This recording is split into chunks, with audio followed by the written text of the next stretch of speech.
Bismillahirrahmanirrahim. Assalamualaikum warahmatullahi wabarakatuh. Alhamdulillah rabbil alamin. Wassalatu wassalamu ala nabiyina al-karim nabiyuna Muhammadin wa ala alihi wa sahbihi ajma'in. Allahumma inna nas'aluka ilman nafi'an wa rizqan tayyiban wa amalan mutaqabbala.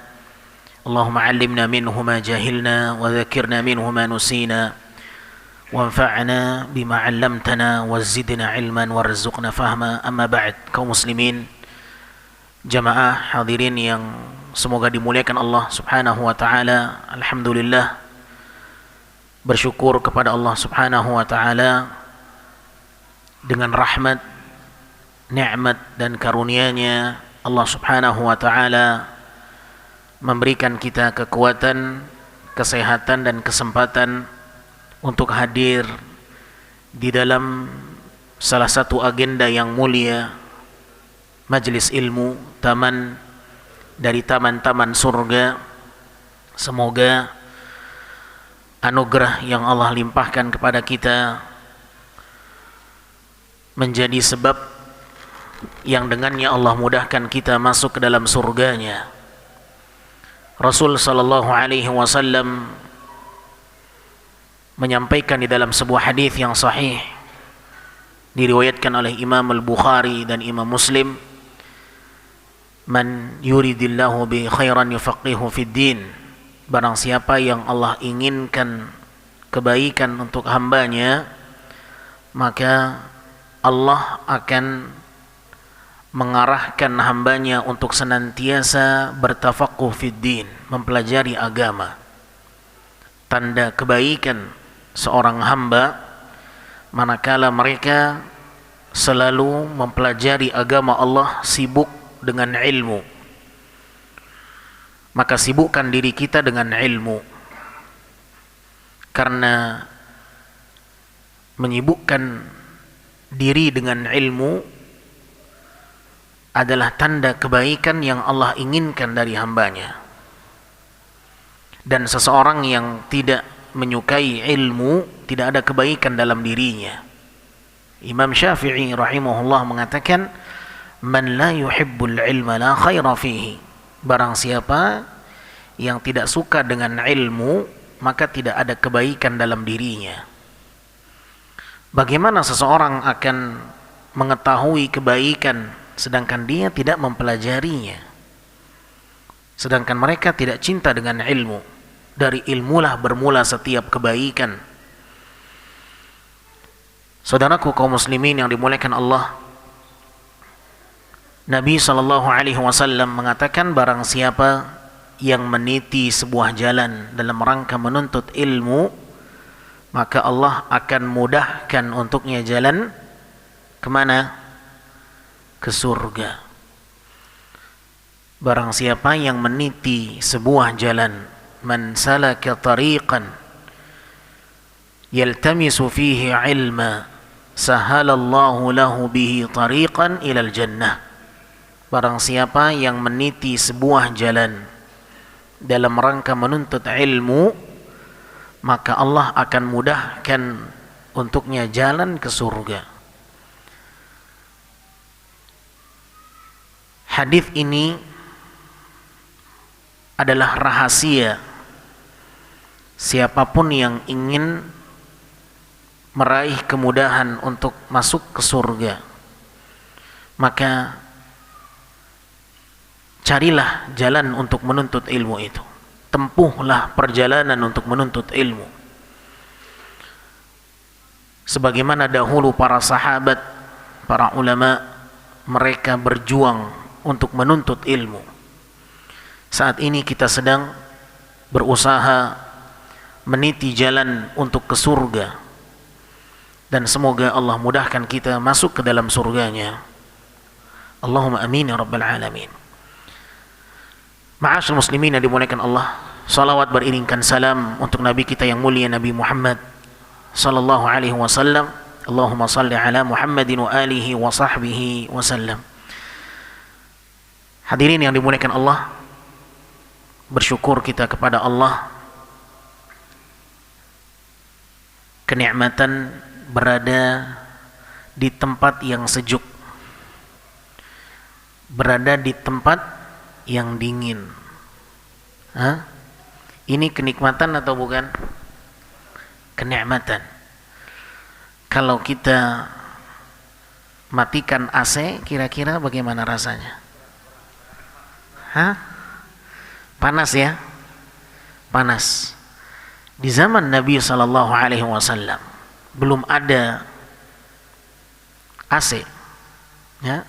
Masjid Nabawi kalau kita sekarang datang itu luar biasa dinginnya, sejuknya, nyamannya, nikmatnya.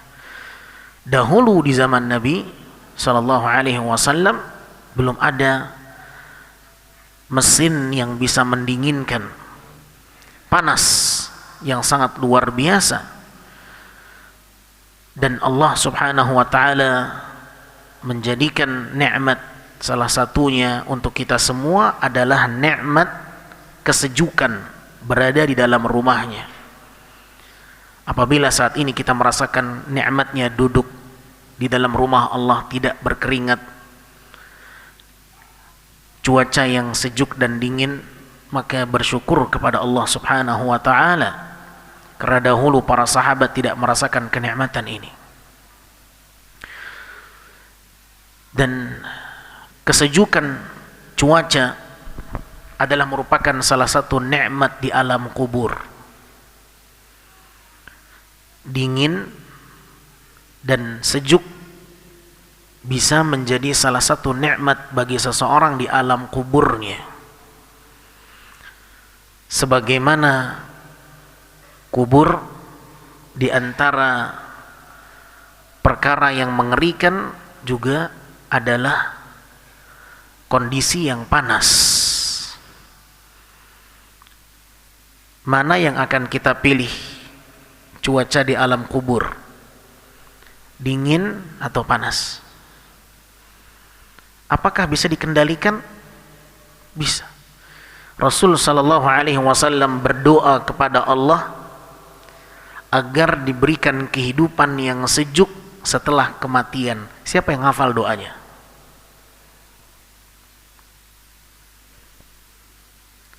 Rasul sallallahu alaihi wasallam pernah berdoa dan meminta kepada Allah agar diberikan kehidupan yang sejuk setelah kematian. Atau kita tidak ingin kesejukan di alam kubur? Mau yang panas atau yang dingin? Ada yang tahu doanya? Tidak ada. Nabi SAW pernah berdoa kepada Allah, Allahumma inni as'aluka ladzatan nazar ila wajhik wasyauqa ila liqa'ik. Dan di antara doanya, as'aluka bardal 'aishi ba'dal maut. Ya Allah, aku memohon kepadamu bardal 'aish, kehidupan yang dingin, ba'dal maut, setelah kematian. Kalau kita merasakan nikmat suasana yang sejuk di rumah Allah saat ini, ma'asyar muslimin, kita pun juga berharap di alam kubur pun cuacanya sejuk, nikmat, dingin. Dan itu yang Nabi minta sallallahu alaihi wasallam. Nabi meminta kepada Allah bardal 'aish, kehidupan yang sejuk, ba'dal maut, setelah kematian. Allahu akbar. Maka hendaknya setiap kita berharap kenikmatan di alam kubur dan menghindar sejauh-jauhnya dari kehidupan yang panas di alam kubur. Karena seseorang bisa merasakan panasnya kehidupan di alam kubur. Sebagaimana hadis yang menerangkan tentang mereka yang masih memiliki hutang dan belum dilunaskan. Bapak Ibu ada yang punya hutang, hati-hati dengan hutang. itu bisa membuat seseorang panas di alam kuburnya. Yang punya hutang segera lunas, segera dilunaskan. Nabi SAW pernah diminta menyolatkan jenazah. Nabi tanya, dia punya hutang? Kemudian kata sahabat, iya ya Rasulullah, dia punya hutang 2 dinar. Kata Nabi, silakan kalian solatkan sahabat kalian ini. Sallu ala sahibikum. Maka seorang sahabat yang bernama Qatadah merasa iba. Sahabat ini tidak mau disolatkan oleh Nabi. Nabi tak mau menyolatkan dia. Maka sahabat ini mengatakan, ya Rasulullah, aku yang akan menanggung hutangnya 2 dinar. Kata sahabat Qatadah. Mendengarkan itu Nabi langsung mau menyolatkan sahabat ini. Setelah disolatkan, diselenggarakan pemakaman, di keesokan harinya Nabi berjumpa dengan Qatadah. Nabi tanya, sudah kau lunasi hutang fulan? Belum ya Rasulullah, kan baru meninggal kemarin. Maka di keesokan harinya kembali berjumpa dengan Nabi. Nabi tanya lagi, sudah engkau lunasi hutangnya? Kata sahabat ini, barusan aku dari rumah sahabat itu aku lunasi hutangnya. Kata Nabi, sekarang baru dia merasakan dinginnya kulit di alam kubur. Al-an baradat alaihi jildatu. Sekarang kulitnya merasakan sejuknya alam kubur. Kemarin dia kepanasan. Sampai dilunasi, dia akan kepanasan kalau belum dilunasi. Oleh karenanya, ma'asyiral muslimin yang dimuliakan Allah Subhanahu wa taala, ketika kita merasakan sejuknya kondisi di masjid ini, bersyukurlah kepada Allah karena ini adalah nikmat. Dan siapapun yang ingin memiliki kehidupan yang sejuk di alam kuburnya, maka dia bisa berdoa dengan apa yang Nabi minta kepada Allah Subhanahu wa ta'ala. Sudah hafal doanya? Allahumma inni as'aluka bardal 'aishi ba'dal maut. Allahumma inni as'aluka bardal 'aish ba'dal maut. Nah, ma'asyiral muslimin yang dimuliakan Allah, kita akan membahas pada kesempatan kali ini dengan judul seseorang yang dijamin surga. Seseorang yang dijamin surga. Siapa yang ingin surga Allah Azza wa Jalla? Ada yang tidak ingin surga Allah? Hah? Siapa? 7 tangan dapat hadiah.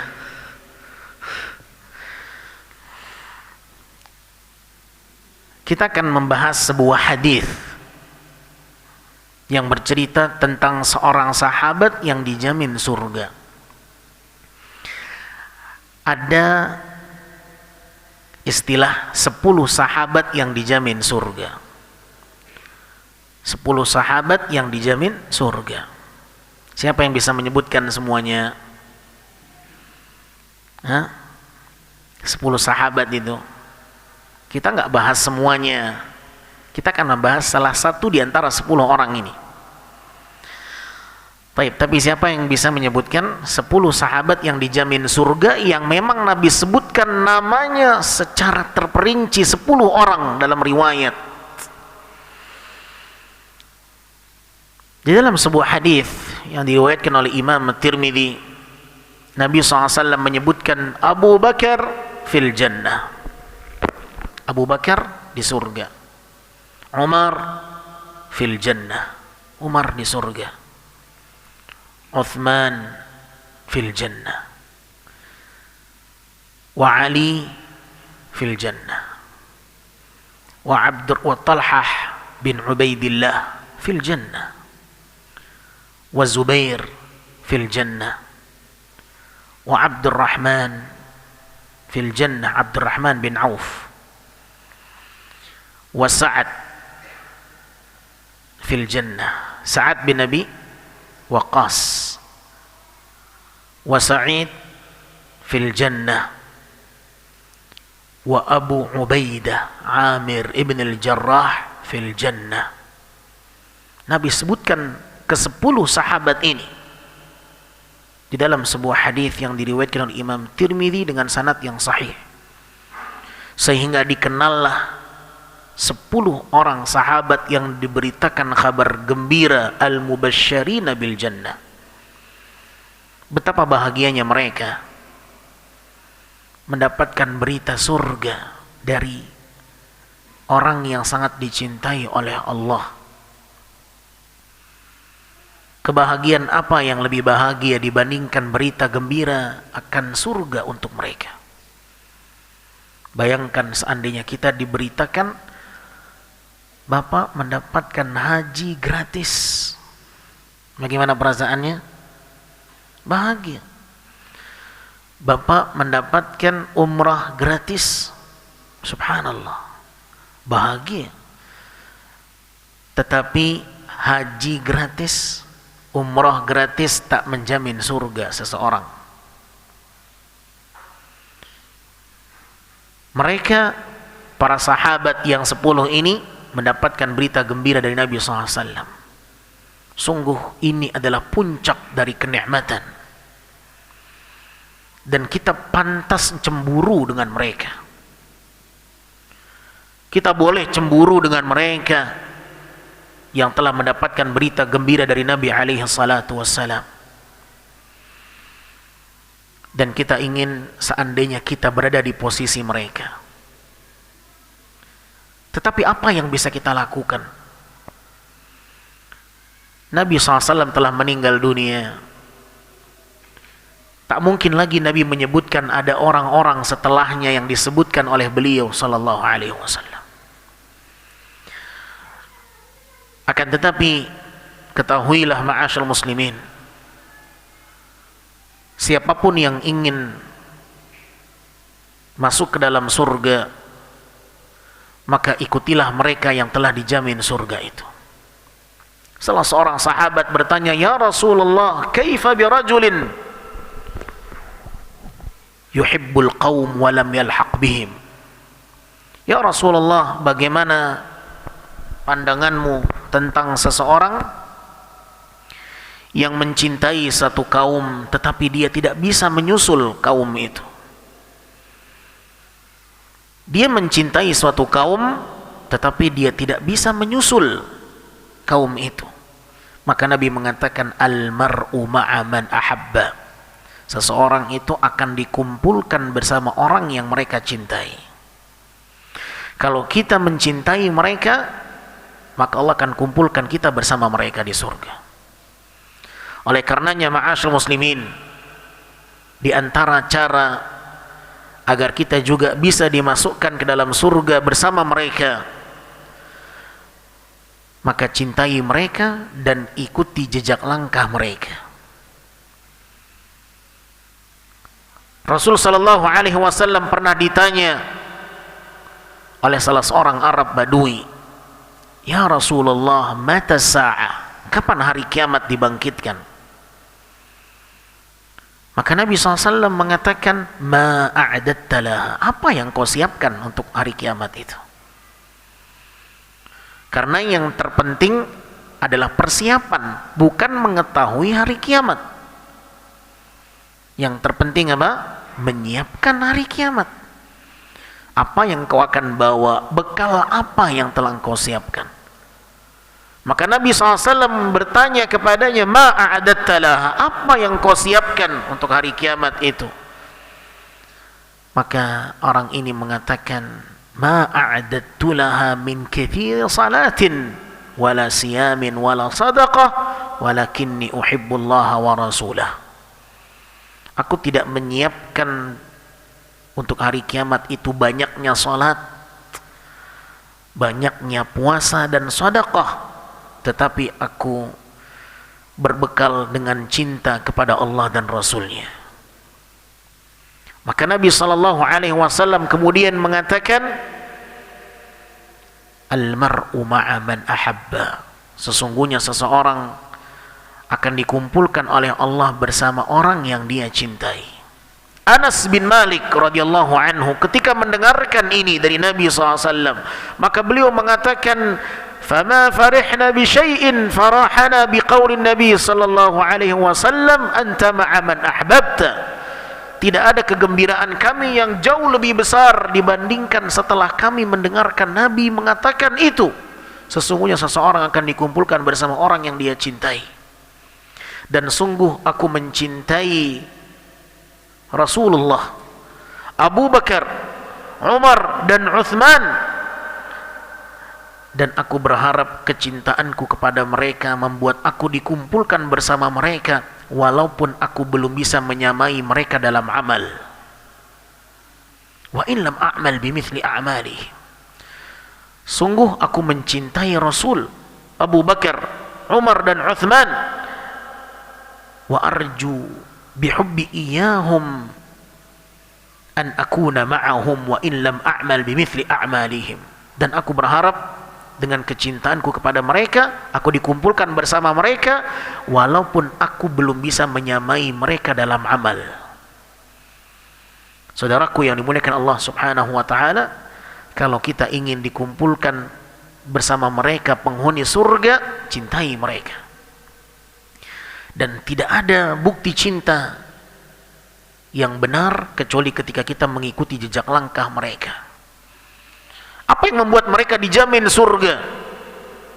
Lakukan itu. Maka pada kesempatan kali ini kita akan membawakan sebuah hadis yang menerangkan tentang salah seorang sahabat yang dijamin surga oleh Nabi SAW di antara 10 orang ini, yaitu sahabat yang bernama Sa'ad bin Abi Waqqas radhiyallahu anhu. Salah seorang sahabat yang pernah memimpin peperangan Qadisiyah melawan bangsa Persia, dan Allah berikan kemenangan yang luar biasa. Bagaimana bunyi hadisnya? Kita akan membacakan hadis yang cukup panjang dari sahabat Anas bin Malik radhiyallahu taala anhu. Beliau bercerita, kunna yawman julusan ma'a Rasulillah sallallahu alaihi wasallam. Kami dahulu pernah duduk bersama Rasul sallallahu alaihi wasallam dalam satu kesempatan, duduk bersama Nabi sallallahu alaihi wasallam. Faqala, maka Nabi berkata, yatlu alaikum min hadzal fajr rajulun min ahlil jannah. Tiba-tiba Nabi mengatakan, akan datang seseorang dari arah ini, dia adalah penghuni surga. Akan datang seseorang dari arah ini, dia termasuk di antara penghuni surga. Fatala'a rajulun minal ansar. Maka diperhatikan oleh para sahabat dari arah tersebut, maka muncullah salah seorang sahabat dari kalangan Ansar, penduduk pribumi kota Madinah. Tantifu lihyatuhu min ma'i wudu'ihi qad 'allaqan 'alayhi yadahu bishimalihi fasallama. Ketika muncul sahabat ini, terlihatlah air yang menetes dari jenggotnya bekas wudunya, dan dia memegang sendal dengan tangan kirinya, dan dia pun mengucapkan salam. Falamma kana minal ghad, di keesokan harinya Nabi SAW mengucapkan perkataan yang sama dengan yang sebelumnya. Di saat berkumpul dengan sahabat, Nabi mengatakan, yatla' min hadzal fajr rajul min ahlil jannah. Akan muncul seseorang dari arah ini, dia adalah penghuni surga. Maka diperhatikan oleh para sahabat, ternyata orangnya sama. Fatala'a dzalika ar-rajul mithla halihi al-ula. Diperhatikan oleh para sahabat, ternyata yang masuk orangnya sama. Falamma an kana fil yaumi tsalits, di hari yang ketiga, Nabi kembali mengatakan ucapan yang sama, akan muncul dari arah ini seseorang, dia adalah penghuni surga.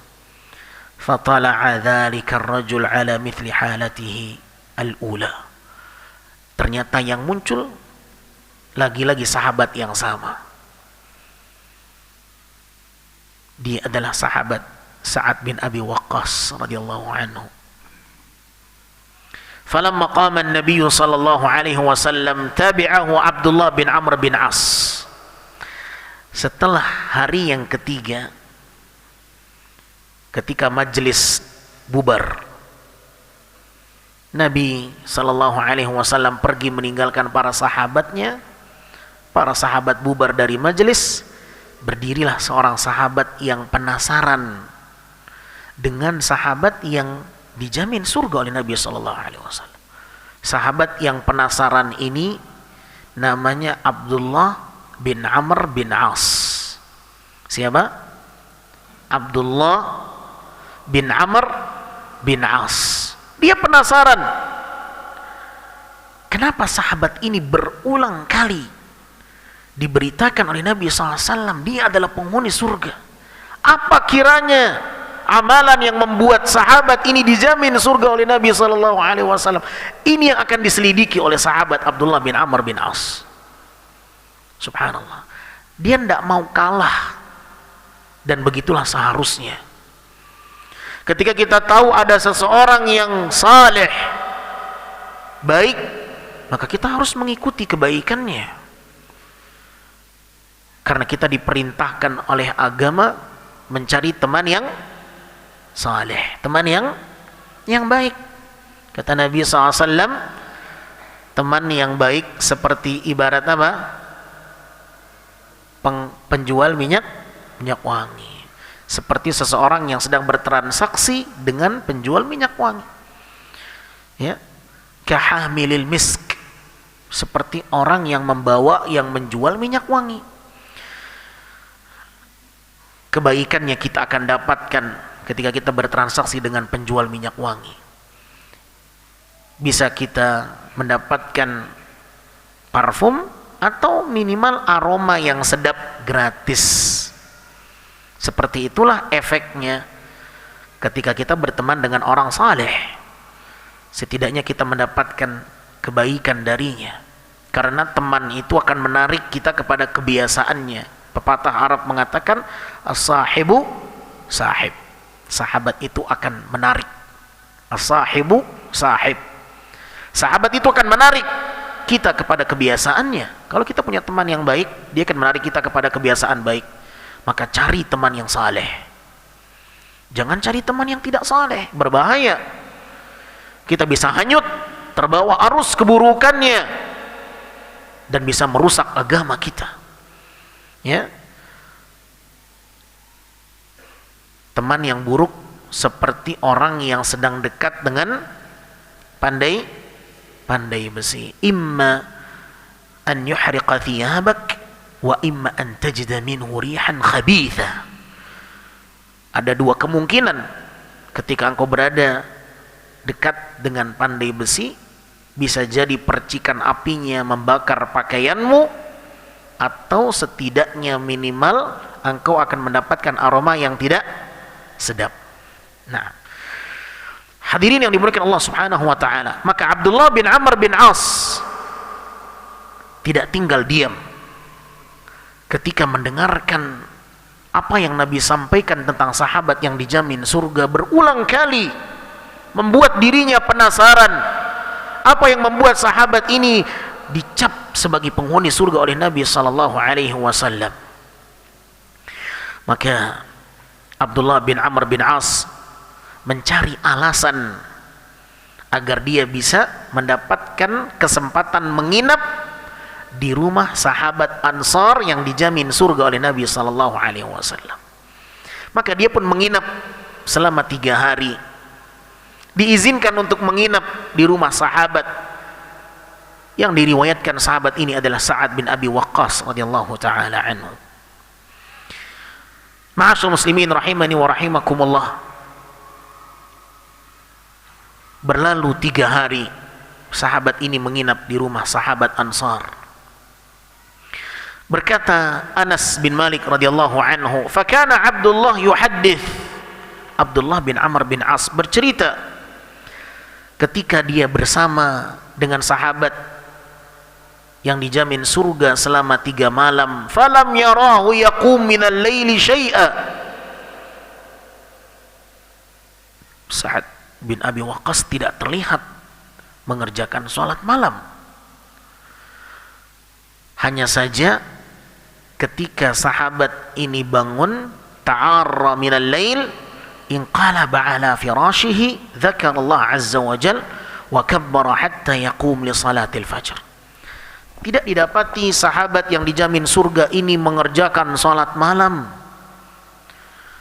tetapi setiap kali dia berpindah posisi tidurnya, terbangun dari tidurnya, dia berzikir kepada Allah subhanahu wa ta'ala sampai dia terbangun dan mengerjakan sholat fajar. Falamma madat 3 layali kittu an ahtaqir amalah. Kata Abdullah bin Amr bin As, orang yang menginap di rumah sahabat yang dijamin surga ini, dia mengatakan, hampir saja aku merendahkan amalannya. Kenapa? Karena tidak ada yang dilihat spesial. Hampir saja aku menilai dia orang yang tidak ada keistimewaannya. Aku hampir merendahkan dia. Kittu an ahtaqir amalah. Hampir saja aku merendahkan amalan dia. Kenapa? Karena tidak ada yang terlihat istimewa. Selama 3 hari dipantau, dilihat, diawasi, tidak ada yang istimewa.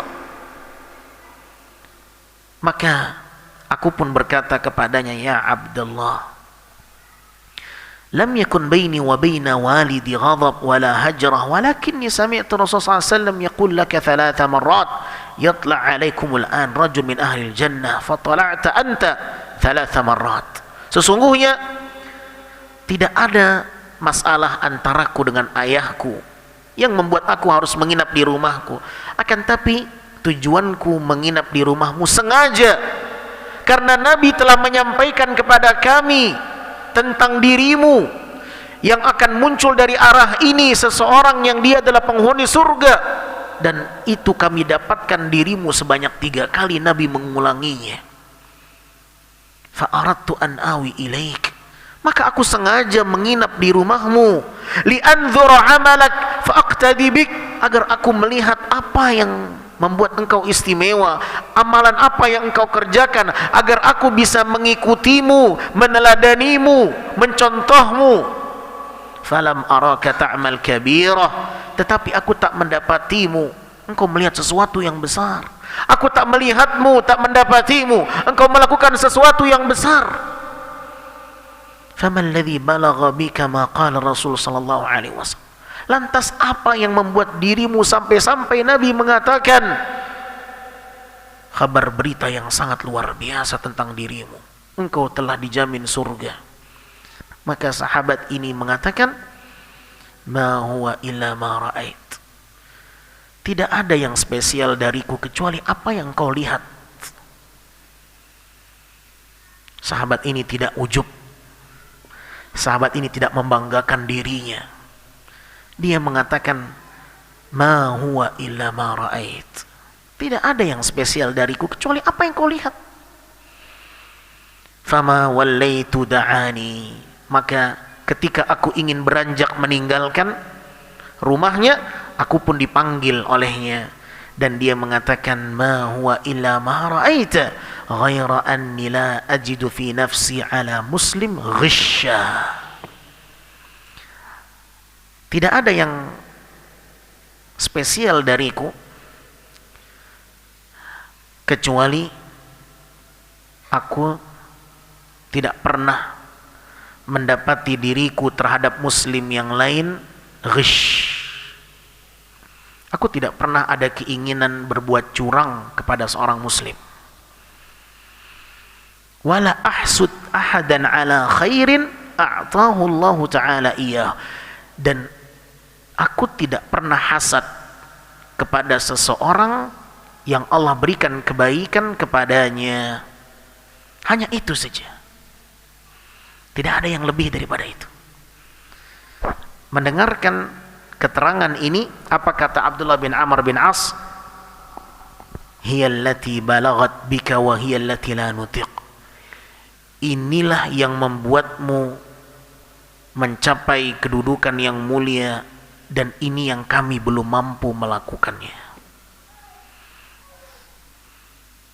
Engkau tidak memiliki sifat jahat kepada muslim yang lain.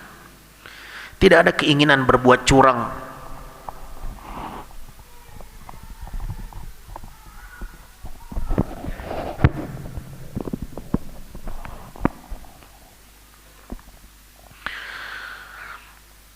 Tidak ada sifat dengki terhadap seorang muslim yang lain. Ya, tidak ada keinginan berbuat jahat kepada yang lain. Menunjukkan apa? Hati yang bersih. Tidak ada ingin mencelakai orang lain. Tidak ada ingin berbuat curang kepada yang lain. Tidak ingin mencelakai. Tidak ada hasad, tidak ada kedengkian. Ini menunjukkan hati yang sangat bersih. Hati ini yang menyebabkan sahabat ini memiliki keistimewaan yang luar biasa. Tidak pernah terlintas sedikit pun dalam hatinya untuk berbuat jahat kepada siapapun. Miliki hati ini, ma'asyal muslimin yang dimuliakan Allah. Tidak berburuk sangka kepada yang lain, tidak menyimpan dendam, tidak hasad, tidak dengki, tidak ada kemauan untuk berbuat jahat. Ya.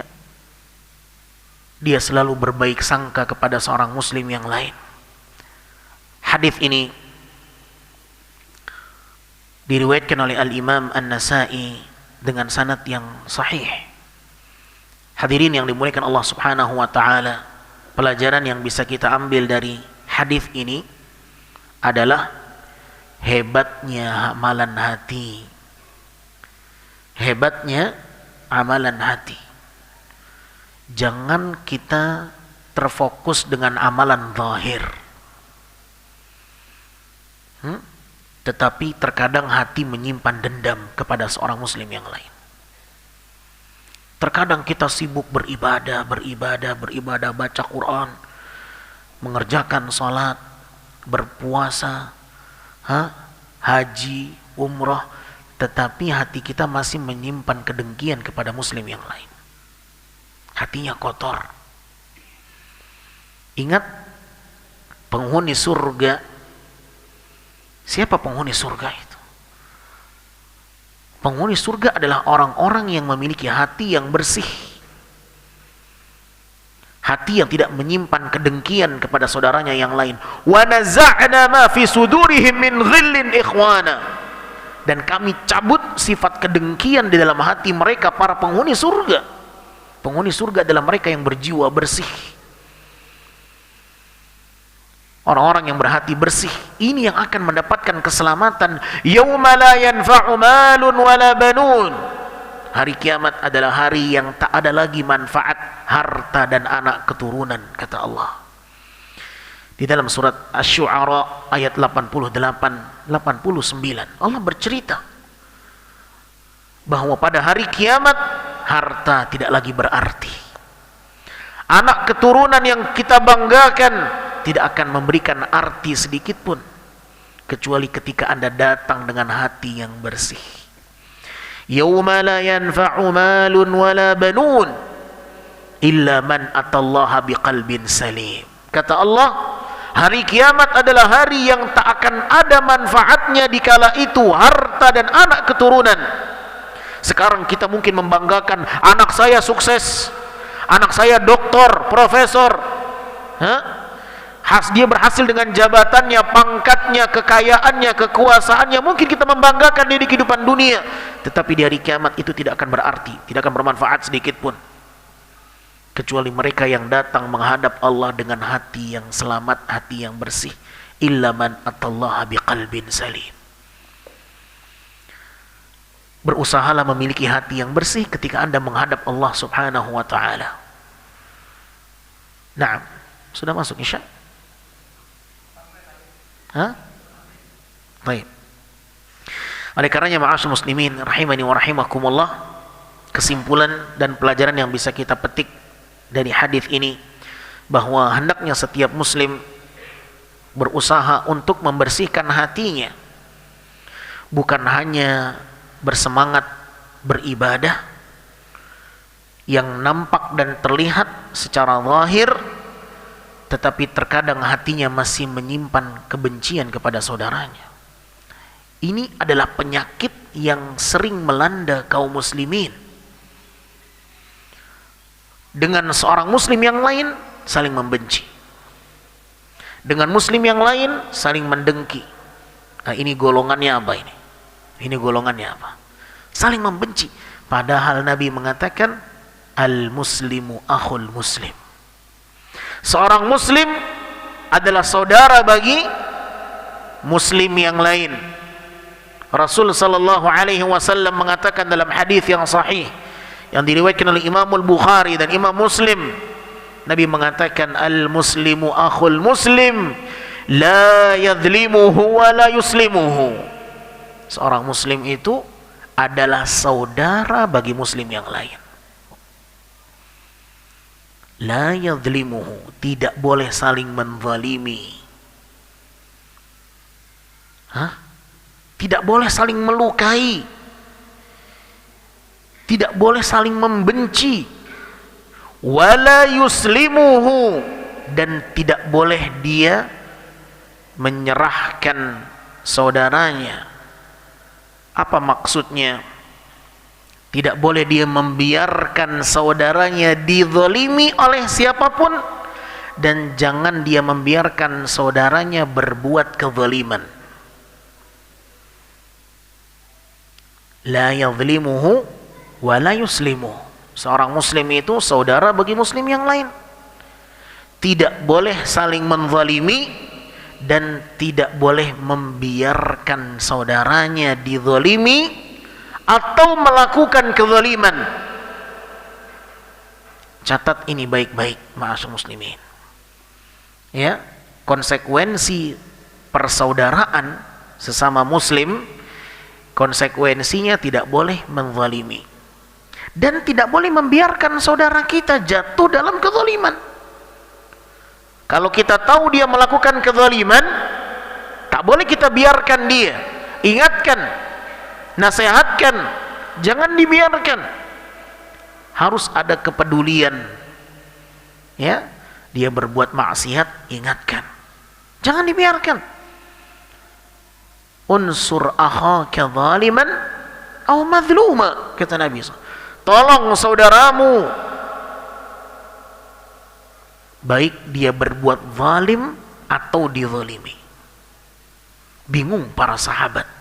Ya Rasulullah, madhluman, kita menolong seseorang yang terzalimi, kami faham ya Rasulullah, tapi bagaimana maksudnya kita menolong orang yang berbuat zalim? Kata Nabi SAW, takufu an zulmihi, takufu an syarrihi. Engkau berjuang untuk membuat dia tak jadi berbuat kezaliman.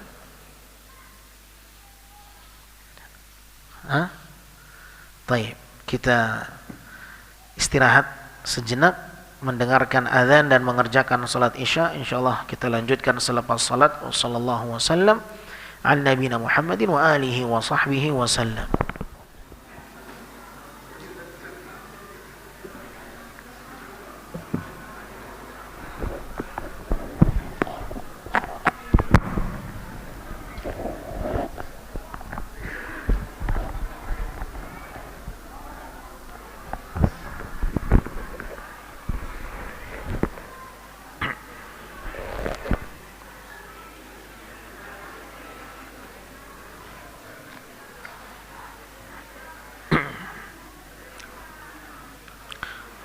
Bismillahirrahmanirrahim. Alhamdulillah wassalatu wassalamu ala Rasulillah wa ala alihi wa ashabihi wa man walah. Wala hawla wala quwwata illa billah. Kaum muslimin yang dimuliakan Allah, kita lanjutkan pembahasan di dalam kisah yang menerangkan tentang salah satu jaminan surga kepada sahabat Ansar di mana sahabat ini memiliki kebiasaan, yaitu tidak ada keinginan untuk berbuat ghish kepada muslim yang lain.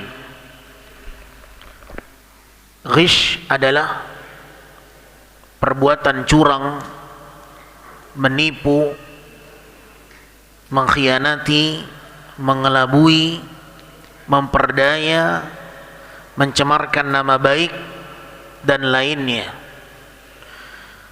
Tidak ada keinginan dalam dirinya untuk menghancurkan kehormatan seorang muslim.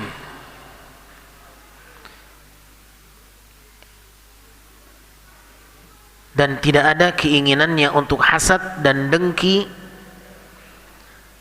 di atas kebaikan yang Allah anugerahkan kepada seorang muslim yang lain. Dan ini menunjukkan bahwa sahabat ini memiliki hati yang bersih, tidak terlintas keinginannya untuk berbuat jahat kepada muslim yang lain, tidak berburuk sangka, dan tidak ingin menyebarkan aib saudaranya, menzaliminya, dan lain sebagainya. Dan sifat inilah yang perlu untuk kita miliki, ma'asyiral muslimin yang dimuliakan Allah. Abdullah bin Amr bin As mengatakan, inilah yang kami belum mampu untuk menjalaninya, menunjukkan bahwa memiliki hati yang bersih adalah perjuangan seorang muslim yang tidak gampang. Tidak semua sahabat bisa melakukan ini. Dan inilah yang membuat sahabat Sa'ad bin Abi Waqqas memiliki keunggulan dan mendapatkan berita jaminan surga dari Nabi sallallahu alaihi wasallam. Saudaraku yang dimuliakan Allah, seorang muslim adalah saudara bagi muslim yang lain. Dan jangan pernah lupa dengan kaidah ini. Ini adalah rumus dalam kehidupan seorang muslim dengan yang lainnya. Selama dia muslim, maka dia adalah saudara. Jangan pernah lupa dengan kaidah ini. Kalau kita menganggap dia masih muslim, maka dia memiliki hak kehormatan yang harus kita jaga. Hati-hati dengan bisikan syaitan yang menggelincirkan. Terkadang syaitan yuqi'u bainakumul adawah. Syaitan terkadang membuat kita jatuh dalam permusuhan, sehingga kita lupa dengan kaidah bahwa dia adalah saudara kita. Betapa banyaknya saat ini kaum muslimin membenci saudaranya muslim yang lain hanya karena berbeda pandangan, hanya karena berbeda pendapat, hanya karena berbeda ijtihad. Ini menjadi satu alasan mereka membenci saudaranya yang lain. Berbeda pandangan itu sesuatu yang biasa.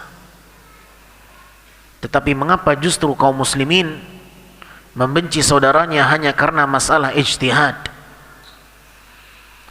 Maka jangan tertipu dengan bisikan-bisikan syaitan. Syaitan selalu mengompori permusuhan di tengah kaum muslimin.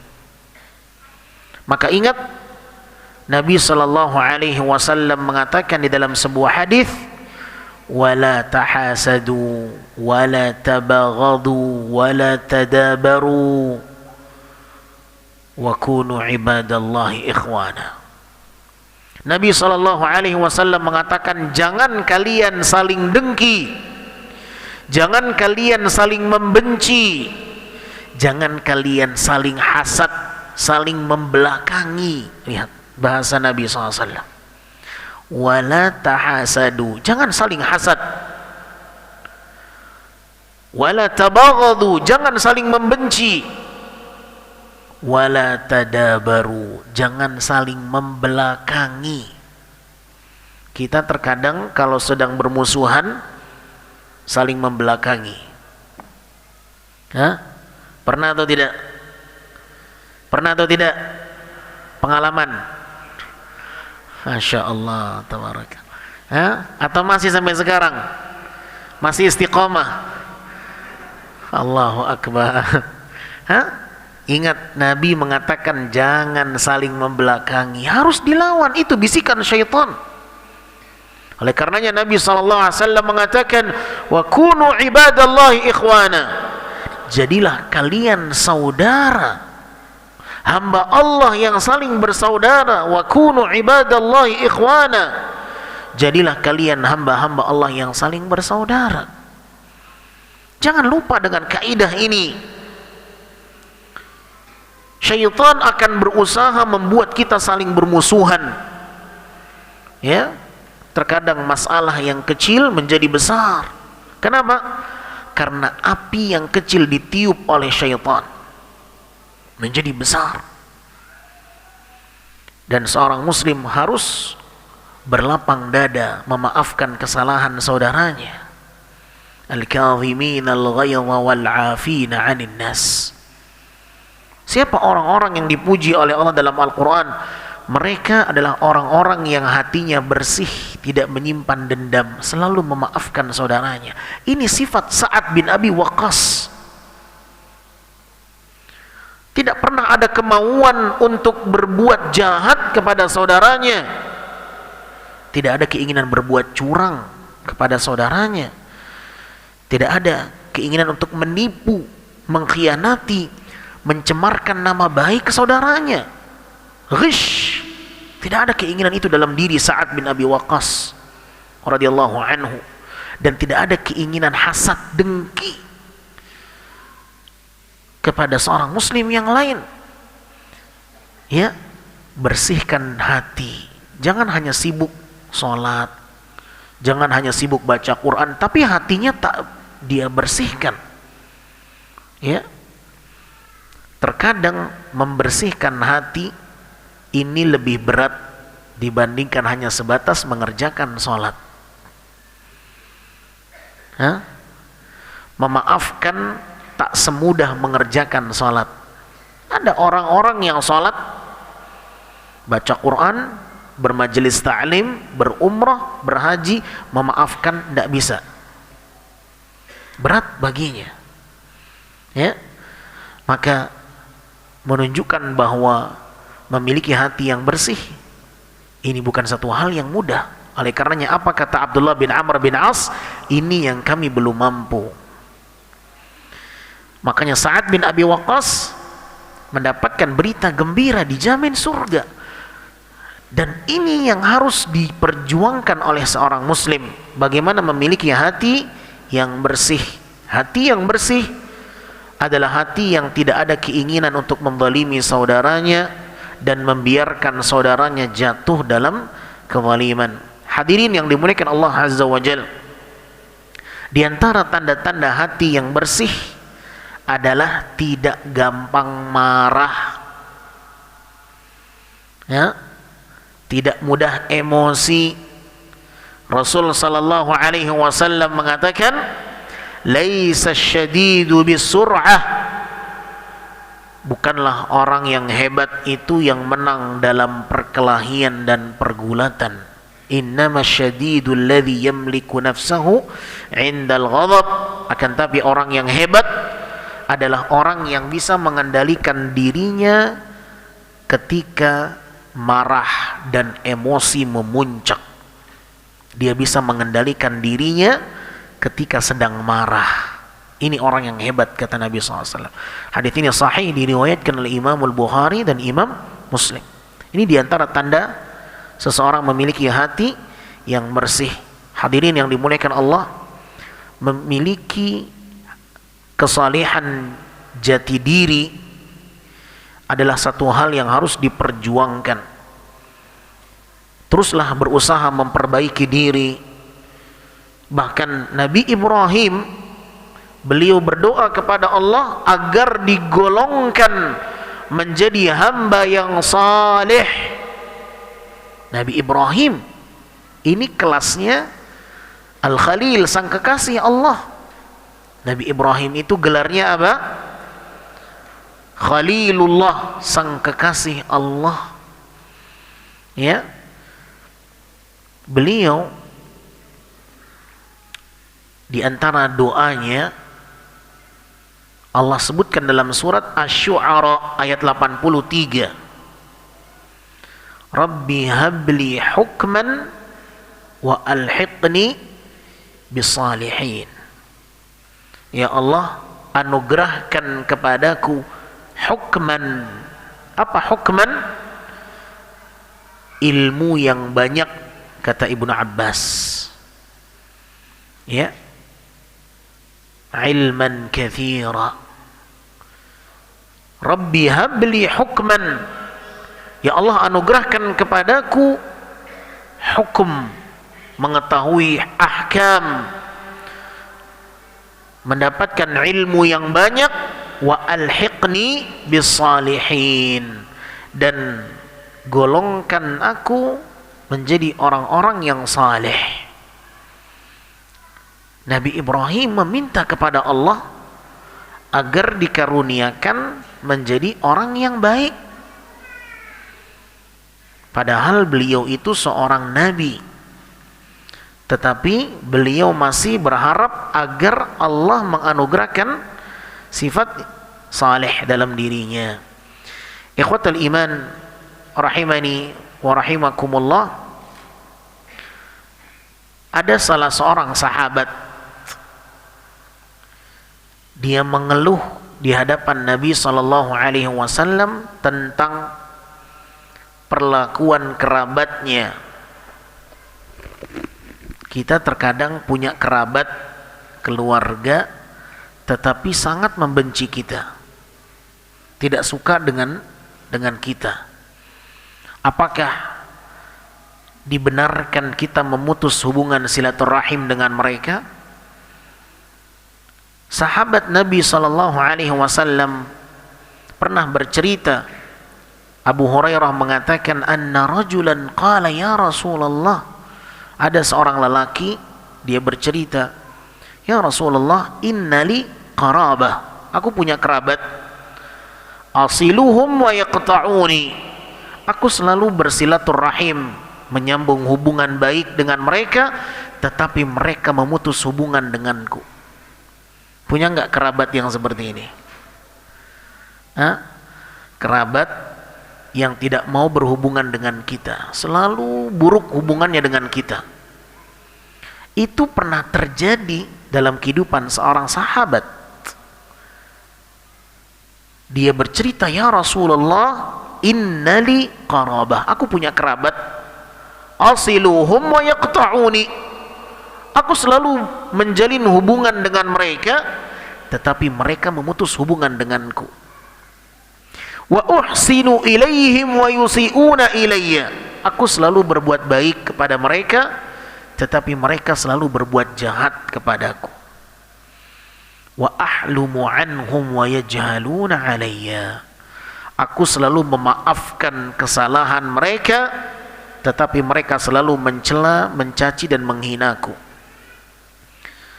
Lihat bagaimana perlakuan yang didapatkan sahabat ini. Dia mendapatkan perlakuan yang buruk dari kerabatnya. Ya. Apa jawab Nabi sallallahu alaihi wasallam? Nabi mengatakan, la in kunta kama qulta faka'annama tusiffuhumul mal. Seandainya kondisimu sesuai dengan apa yang engkau ucapkan, keadaanmu seperti apa yang engkau jabarkan, seakan-akan engkau telah memberikan mereka makanan berupa pasir yang panas. Apa maksudnya? Kata para ulama, perbuatan jahat mereka, keburukan mereka, itu akan ada balasannya untuk mereka. Mereka berbuat jahat, mereka akan dibalas oleh Allah. Kejahatan, keburukan mereka akan dibalas oleh Allah. Tidak perlu engkau pedulikan itu. Lanjutkan kau melakukan kebaikan, jangan berhenti berbuat kebaikan. Nabi SAW mengatakan, وَلَا يَزَالُ مَعَكَ مِنَ اللَّهِ ظَهِيرٌ عَلَيْهِمْ مَا دُمْتَ عَلَى ذَلِكَ. Kata Nabi SAW, selama engkau terus berbuat baik kepada mereka, maka selama itu pula Allah akan menjadi penolongmu. Subhanallah. Dan Allah akan selalu menjadi penolongmu selama engkau tetap dan terus menjalankan kebaikanmu. Hadis ini sahih diriwayatkan oleh Imam Muslim. Lihat ma'asyiral muslimin, Nabi mengajarkan kita untuk tidak berhenti berbuat baik sekalipun orang berbuat jahat kepada kita. Miliki hati yang bersih ini, jangan terpancing. Orang berbuat jahat sama kita, jangan kita balas.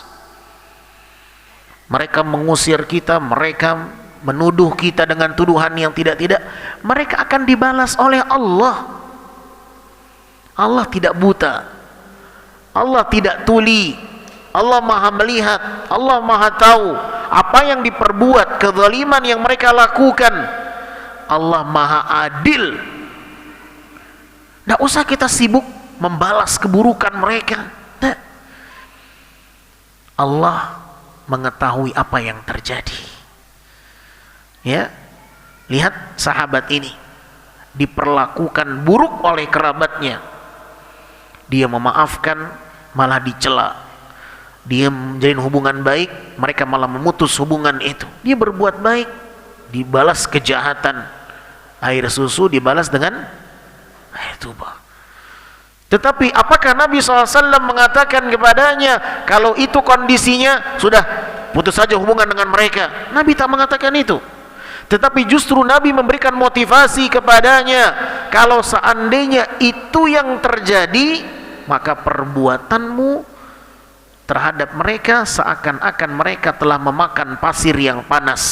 Kata para ulama, maknanya jangan kau hiraukan keburukan mereka terhadapmu, karena keburukan mereka akan ada sanksinya dari Allah.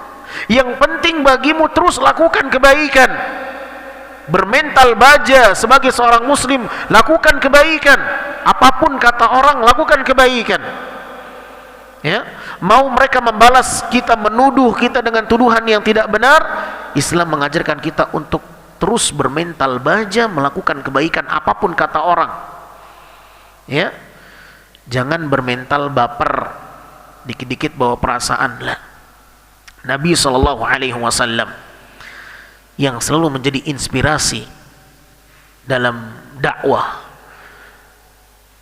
Bagaimana Nabi SAW ketika mengajak manusia untuk bertauhid di negeri Taif.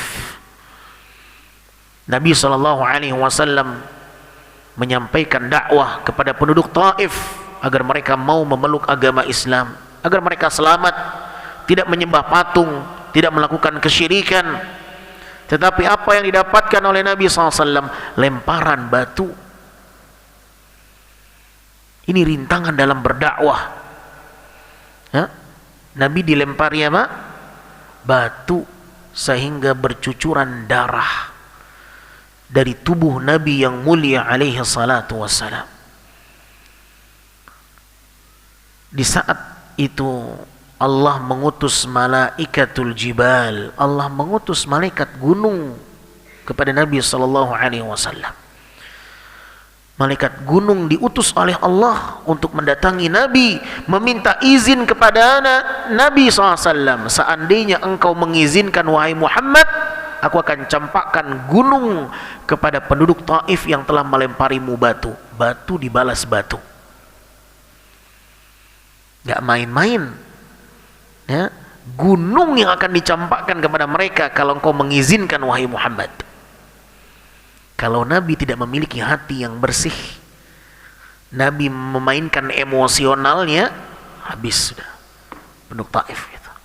Cepat lempari, kurang ajar mereka. Tapi Nabi SAW tidak. Nabi dengan tenangnya, dengan hati bersihnya mengatakan, jangan, mereka belum tahu kebenaran. Kalau mereka tahu kebenaran, mereka tak akan melakukan itu. Fa innahum qaumun la ya'lamun. Justru Nabi mendoakan mereka hidayah. Nabi berdoa semoga ada di antara mereka nanti yang memeluk agama Islam. Jangan kau lempari mereka gunung. Nabi malah mendoakan hidayah. Bayangkan Anda di posisi Nabi SAW. Anda dilempari batu, bercucuran darah. Apakah Anda akan mendoakan kebaikan untuk orang yang menzalimi Anda? Pernahkah Anda melakukan itu? Silakan Anda tanya diri Anda. Itu yang terjadi dalam kehidupan Nabi kita yang mulia alaihi salatu wassalam. Beliau membuang jauh-jauh dendam. Justru Nabi mendoakan kebaikan orang yang berbuat zalim. Orang yang melempari Nabi batu, Nabi doakan, ya Allah, jadikan di antara mereka ada keturunan mereka yang memeluk agama Islam. Dan kesabaran Nabi dikabulkan oleh Allah. Saat ini penduduk Taif Muslim penduduknya. Subhanallah. Lihat bagaimana ketenangan hati Nabi menghadapi situasi yang genting.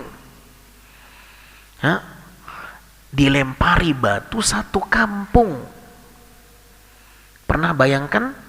Bayangkan saja, tapi nggak pernah merasakan. Satu kampung melempari Nabi batu.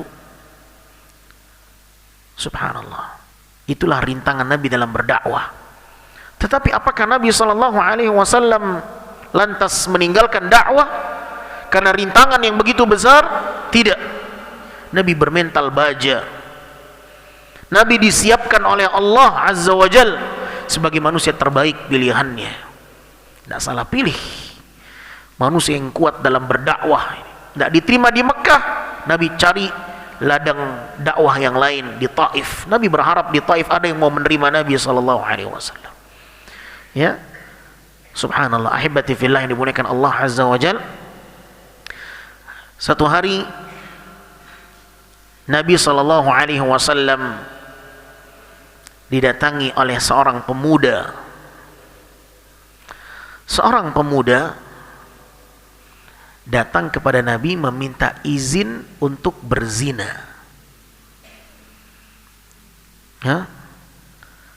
Dia datang, ya Rasulullah, i'dhanli bizina. Seorang pemuda datang kepada Nabi meminta izin untuk berzina. Perbuatannya ini membuat geram para sahabat. Kok bisa-bisanya ada orang minta izin ke Nabi untuk bermaksiat? Subhanallah. Sehingga para sahabat menghardiknya, zajaru, ya, memerintahkan kepada pemuda ini untuk diam. Jangan kau katakan itu di hadapan Nabi SAW. Tetapi lihat bagaimana kebersihan hati Nabi SAW menghadapi orang ini. Apakah Nabi marah? Apakah Nabi merendahkan pemuda ini? Apakah Nabi mencelanya, menghinanya, menjatuhkannya, mengejeknya, mencelanya, mengatakan engkau tak tahu malu mengatakan itu? Nabi tak mengatakan itu. Nabi memiliki hati yang bersih. Bagaimana seandainya ada orang yang datang kepada kita minta izin berzina? Kira-kira apa tanggapan kita? Apa respon kita? Apa penilaian kita terhadap orang ini? Kita akan menganggap dia apa? Gila ya. Mungkin kita akan mengatakan seperti itu. Kau tak punya akal. Minta izin untuk bermaksiat. Lihat Nabi SAW, lihat bagaimana sikap beliau, bagaimana respon beliau. Beliau tak merendahkan, tak menjatuhkan kehormatan sahabat ini. Justru Nabi mengatakan dengan pelan, udnu, mendekatlah denganku, kata Nabi SAW. Nabi ingin berikan pelajaran. Udnu, subhanallah, mendekatlah wahai pemuda. fadana minhu qariban. Maka mendekatlah pemuda ini dengan Nabi sallallahu alaihi wasallam, fajalas. Pemuda ini pun duduk dekat dengan Nabi sallallahu alaihi wasallam. Kemudian Nabi mengatakan kepadanya, atuhibbuhu li ummik? Apakah engkau suka seandainya ibumu yang dizinahi? Subhanallah. Nabi berikan pelajaran, ingin membuat sahabat ini sadar bahwa perbuatannya tidak benar, tetapi dengan kepiawaian dan kecerdasan Nabi untuk memberikan kesadaran kepada sahabat ini, Nabi membalikkan suasananya, kondisinya. Bagaimana seandainya ibumu yang dizinai? Apakah engkau rela? Atuhibbuhu li ummik? Sahabat ini berfikir dan mengatakan, wallahi, demi Allah, demi yang jiwaku menjadi tebusanmu ya Rasulullah, wala ahadun minan nas yuhibbunahu li ummahatihim. Tidak ada satupun manusia yang suka ibunya diperlakukan seperti itu. Kemudian Nabi SAW mengatakan, afatuhibbuhu li ibnatik? Apakah engkau rela sekiranya putrimu yang dizinahi? Sahabat ini kembali berfikir, dibuat oleh Nabi SAW, dan dia mengatakan, demi Allah yang menjadikanku sebagai tebusanmu ya Rasulullah, walan nasu hibbunahu. Tidak ada seorang pun manusia yang menyukai putrinya diperlakukan seperti itu ya Rasulullah. Kemudian Nabi kembali bertanya, apakah engkau rela seandainya saudarimu yang diperlakukan seperti itu? Afatuhibbuhu li ukhtik? Maka sahabat ini kembali mengatakan, tidak ya Rasulullah, wala ahadun minan nas, wala an-nas yuhibbunahu li banatihim wa li akhawatihim wa li ummahatihim. Tidak ada seorang pun yang rela ibunya, saudarinya, putrinya diperlakukan seperti itu. Kemudian Nabi sallallahu alaihi wasallam memegang sahabat ini, fawadha'a yadahu alaihi. Nabi sallallahu alaihi wasallam memegang tangan sahabat ini dan mengatakan, Allahumma ghfir dhanbahu wa tahhir qalbahu wa hassin farjahu. Ya Allah, ampuni dosanya, bersihkan hatinya, sucikan kemaluannya. Lihat, keinginan berbuat jahat, keinginan berzina, keinginan berbuat maksiat itu bermula dari kotornya hati. Oleh karenanya, ma'asyar muslimin, Nabi doakan sahabat ini, ya Allah, ampuni dosanya, bersihkan hatinya, sucikan kemaluannya. Doa ini bisa antum doakan anak-anak antum dengannya. Ya Allah, bersihkan dia dari dosa, tahhir qalbahu, waghfir dhanbahu, wa hassin farjahu. Ampuni dosanya, bersihkan hatinya, sucikan kemaluannya. Hadis ini sahih. Ikhwatal iman rahimani wa rahimakumullah. Pelajaran yang bisa kita ambil ahibati fillah, hendaknya setiap muslim berusaha untuk membersihkan hatinya, karena hati yang bersih bisa menjadi jembatan yang memasukkan seseorang ke dalam surga. Bahkan amalan hati lebih bisa diandalkan dibandingkan amalan zahir. Oleh karenanya Nabi sallallahu alaihi wasallam pernah ditanya oleh salah seorang sahabatnya, ya Rasulullah, ayyun nasi afdal? Siapakah manusia yang terbaik? Nabi SAW mengatakan, kullu makhmumil qalbi saduqul lisan. Seseorang yang memiliki hati yang makhmum dan lisan yang jujur. Seseorang yang baik itu, yang utama di sisi Allah adalah yang memiliki hati yang makhmum. Kullu makhmumil qalb saduqul lisan.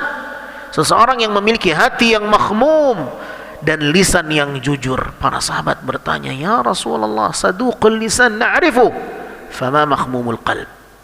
Ya Rasulullah, lisan yang jujur kami tahu, adapun hati yang makhmum, apa maksudnya? Hati yang mahmum itu seperti apa? Nabi SAW mengatakan, at-taqiyyun naqiyyu la ithma fihi wala ghil wala hasad wala hiqd. Nabi SAW mengatakan, hati yang mahmum itu adalah hati yang bertakwa, hati yang naqi, yang bersih. Tidak ada kecondongan berbuat dosa, tidak ada keinginan untuk mendengki saudaranya, hasad kepada saudaranya. Hati yang tidak menyimpan kedengkian, permusuhan. Ini hati yang mahmum, ini hati yang bersih. Miliki hati ini ma'asyiral muslimin rahimani wa rahimakumullah. Nabi SAW memiliki hati yang bersih, ya, hati yang tidak menyimpan dendam. Nah, lihat bagaimana Nabi SAW, ya, pada saat dilempari batu, dizalimi, dicaci, dimaki, tetapi Nabi SAW tetap mendoakan kebaikan untuk mereka. Tidak akan mungkin bisa dilakukan kecuali oleh mereka yang memiliki hati yang bersih. Oleh karenanya, ma'asyiral muslimin yang dimuliakan Allah, sahabat Nabi Sa'ad bin Abi Waqqas radhiyallahu anhu memiliki keunggulan, memiliki hati yang bersih. Maka olah hati ini menjadi hati yang bersih, hati yang bermanfaat ketika kita menghadap Allah Subhanahu wa ta'ala. Semoga Allah Azza wa Jalla mengkaruniakan kita hati yang bersih. Dan diantara tanda-tanda hati yang bersih, ikhwan, adalah hati yang ikhlas, hati yang tidak pernah berharap balasan dan pujian. Ini hati yang bersih, hati yang tidak pernah merasa rendah karena cacian dan makian, hati yang tidak pernah merasa ujub dengan pujian. Ini hati yang bersih, hati yang tidak pernah merasa rendah karena cacian, hati yang tidak pernah merasa ujub karena pujian. Dan inilah hati yang ikhlas. Di antara tanda hati yang bersih adalah seseorang yang beramal tidak berharap pujian, sanjungan dan balasan dari orang lain. Berbuat kebaikan itu bukan karena orang lain berbuat baik kepada kita, tidak. Kita berbuat baik karena itu yang Allah perintahkan. Mau dia berbuat baik juga kepada kita, mau tidak, tidak menjadi masalah. Allah Subhanahu wa ta'ala memuji orang-orang yang ikhlas di dalam Al-Quran. Wa yut'imuna at-ta'ama ala hubbihi miskinan wa yatiman wa asira. Mereka orang-orang yang dipuji oleh Allah adalah orang-orang yang memberikan makanan kepada orang-orang miskin, anak yatim, dan tawanan perang. Dan makanan yang mereka berikan itu makanan yang paling mereka sukai. Yut'imuna at-ta'ama ala hubbih. Makanan yang mereka berikan kepada orang miskin, yang mereka berikan kepada anak yatim, yang mereka berikan kepada tawanan perang, itu makanan yang paling mereka sukai. Bukan makanan yang sudah nggak habis, yang sudah mau basi, yang nggak laku, yang dikasih ke orang, tidak. Makanan yang paling dia sukai itu yang mereka berikan kepada tawanan perang sekalipun. Lihat bagaimana Islam mengajarkan kita memperlakukan tawanan perang, dimuliakan. Dan mereka mengatakan, innama nut'imukum liwajhillah la nuridu minkum jazaan wala syukura. Dan kami berikan kalian makanan, tidak pernah kami berharap dari kalian balasan, dan tidak pernah kami berharap dari kalian pujian. Nut'imukum liwajhillah, kami berikan makanan ini karena berharap wajah Allah. Tidak pernah kami berharap balasan dari kalian, pujian, ucapan terima kasih. Ini tanda hati yang bersih, hati yang selalu bergantung kepada Allah, yang hanya berharap balasan dari Allah. Miliki hati ini ma'asyiral muslimin yang dimuliakan Allah Subhanahu wa ta'ala. Dan orang-orang yang berbuat kebajikan dan tidak pernah berharap respon baik dari orang lain, yang dia lakukan semata-mata karena perintah Allah. Mau mau responnya baikkah, burukkah dari orang, tak peduli baginya. Karena dia melakukan kebaikan semata-mata karena perintah Allah Azza wa Jalla. Dan Nabi SAW mengatakan, innamal a'malu binniyat. Amal itu tergantung niat. Menunjukkan bahwa amalan hati porsinya lebih besar dibandingkan amalan zahir. Yang menentukan nilai ibadah kita bukan amalan zahir, tetapi amalan hati. Makanya Nabi mengatakan, amalan tergantung niat. Boleh jadi seseorang mengerjakan ibadah tetapi terancam neraka. Kenapa? Niatnya belum ikhlas, niatnya kotor, hatinya kotor. Makanya Nabi SAW menerangkan 3 golongan yang diazab. Pertama kali dimasukkan ke dalam api neraka. Api neraka dinyalakan untuk mereka. Siapa? Mereka yang beribadah, mereka yang mengajarkan ilmu, tetapi ternyata tujuannya agar dikatakan alim. Membaca Al-Quran, menjadi imam, ternyata tujuannya agar dibilang Pak Imam, dibilang qari, dibilang Pak Haji pulang haji. Ternyata tujuannya itu, ya, qari. Bersedekah tujuannya untuk dikatakan dermawan, berjiwa sosial. Akhirnya apa? Allah campakkan dia ke dalam api neraka. Lihat, hati-hati dengan hati. Ya, hati ini menentukan nilai ibadah kita. Ya, maka jangan kita sibuk dengan perbuatan zahir, lupa dengan amalan hati. Bersihkan hati. Ya, mudah memaafkan orang lain. Ini tanda hati yang bersih. Ya, tidak terpancing emosi, tidak menyimpan dendam terhadap saudaranya, selalu berusaha mencintai saudaranya. Ini akhlak yang mulia. Al-Imam Ahnaf mengatakan, ra'sul muru'ah, puncaknya akhlak seseorang itu manakala dia mencintai saudaranya, berusaha mencintai saudaranya. Dan Nabi mengatakan, la yu'minu ahadukum hatta yuhibba li akhihi ma yuhibbu li nafsihi. Tidaklah beriman seorang di antara kalian sampai dia mencintai saudaranya sebagaimana dia mencintai untuk dirinya sendiri. Miliki hati yang bersih dan berharaplah agar kita bisa meneladani sahabat Sa'ad bin Abi Waqqas dan kita berharap dengannya masuk ke dalam surga. Sampai di sini pembahasan yang bisa kita sampaikan. Waktu yang tersisa kita gunakan untuk tanya jawab. Sallallahu wasallam ala nabiyina Muhammadin wa alihi wa sahbihi wasallam.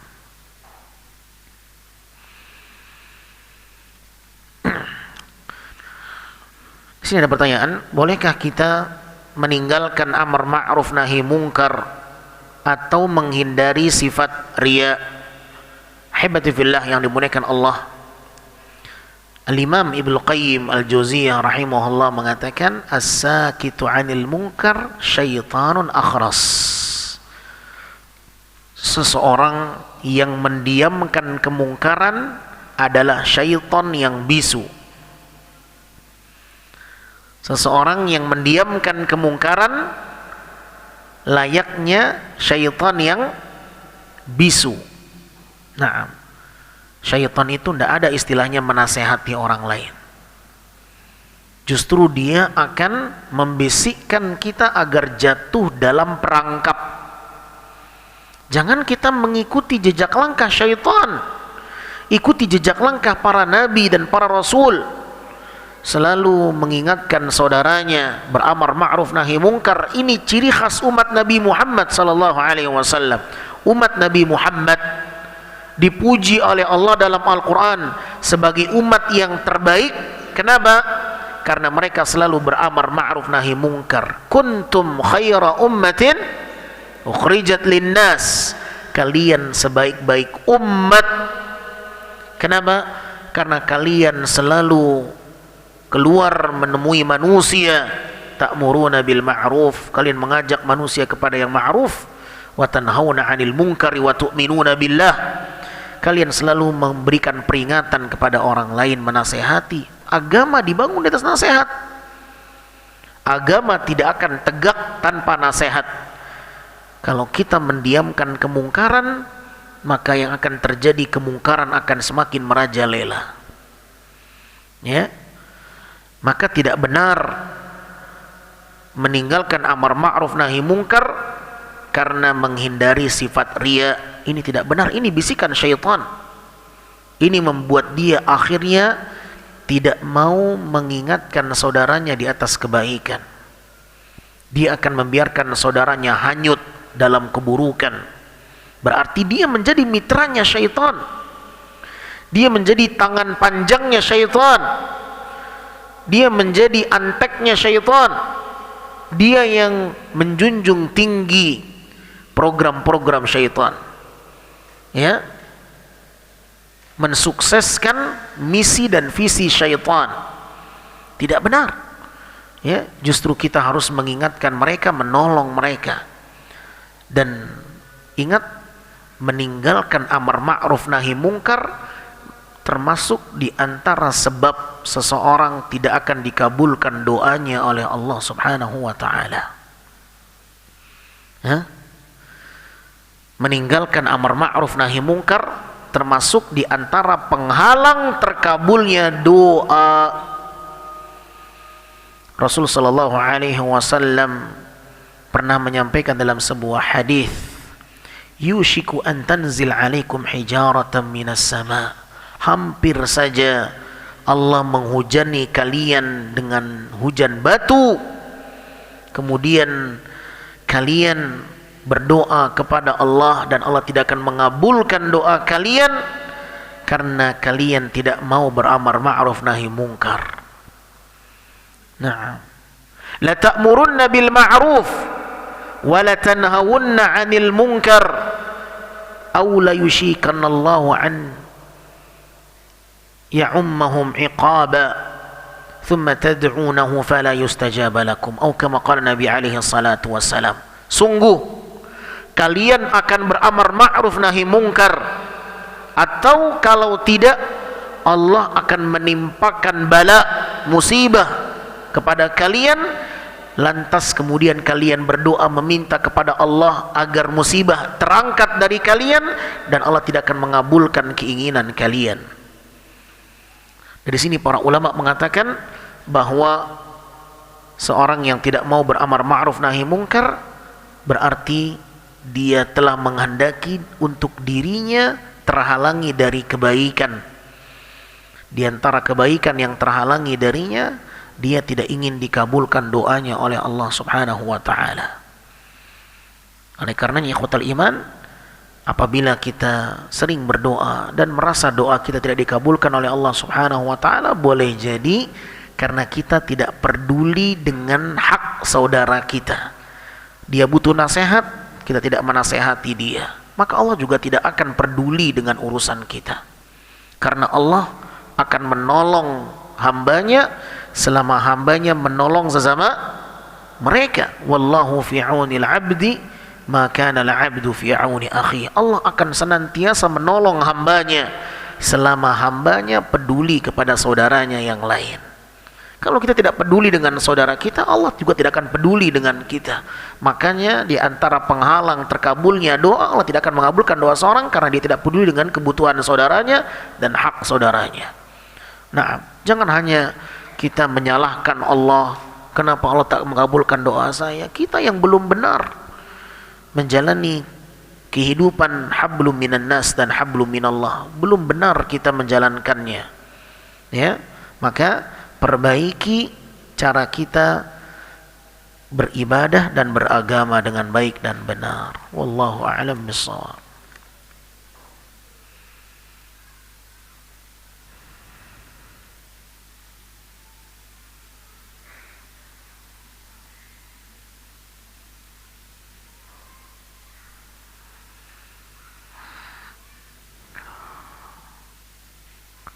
Bagaimana cara yang efektif orang tua untuk mendidik anaknya agar tetap menghormati nilai-nilai agama tanpa merasa dihakimi atau dipaksa?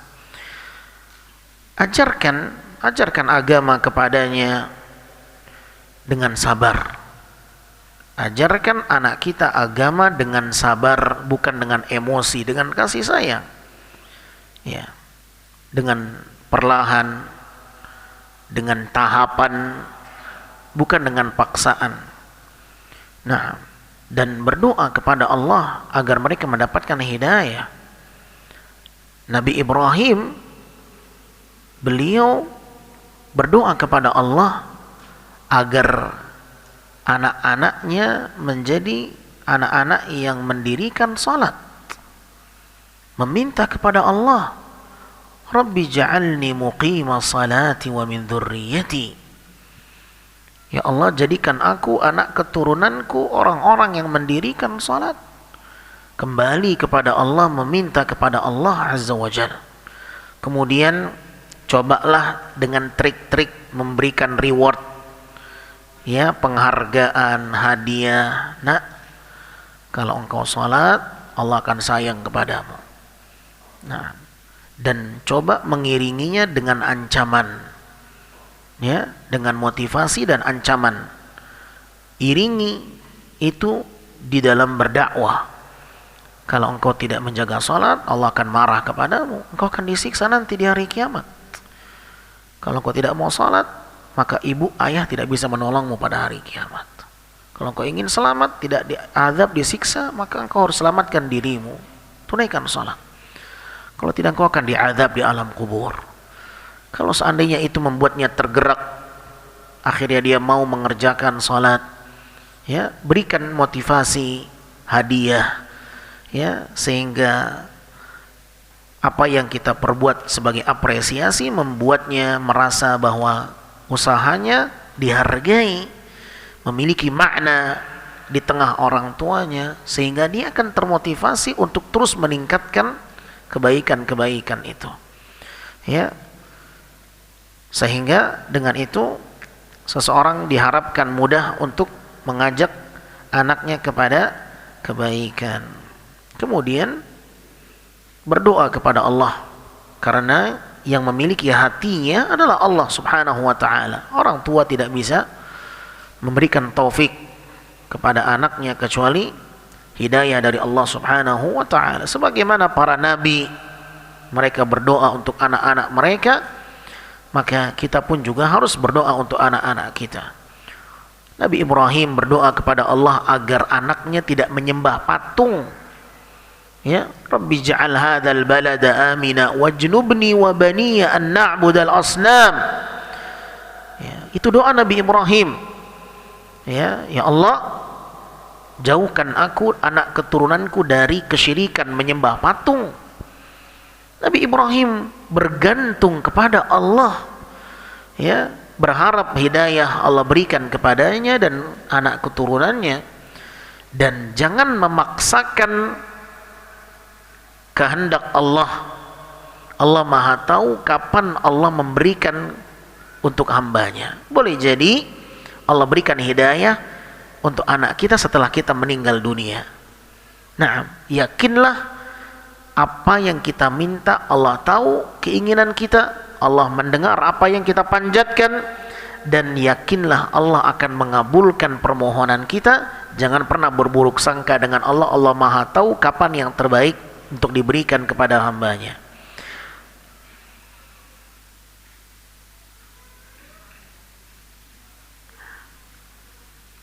Bagaimana cara menanamkan akidah dan tauhid yang kokoh pada anak muda? Nah,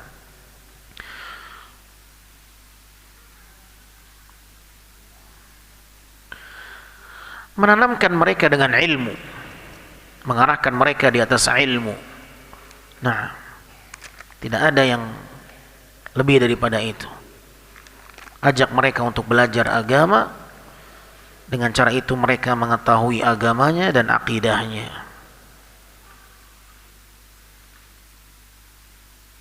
Bagaimana caranya menghilangkan rasa benci kepada seseorang karena kesalahannya?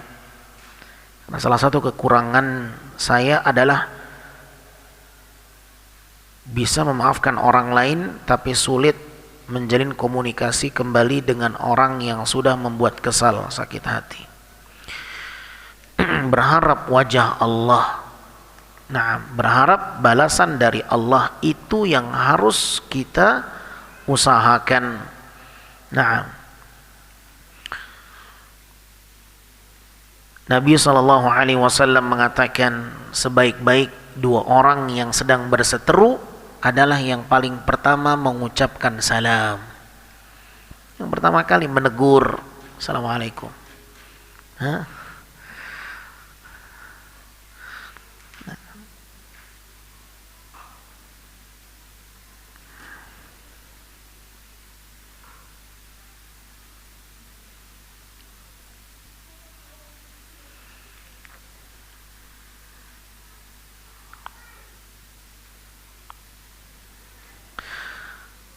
Ustadz, katanya kalau ada orang yang sifatnya buruk, maka kita harus menghindari. Tolong jelaskan maksudnya.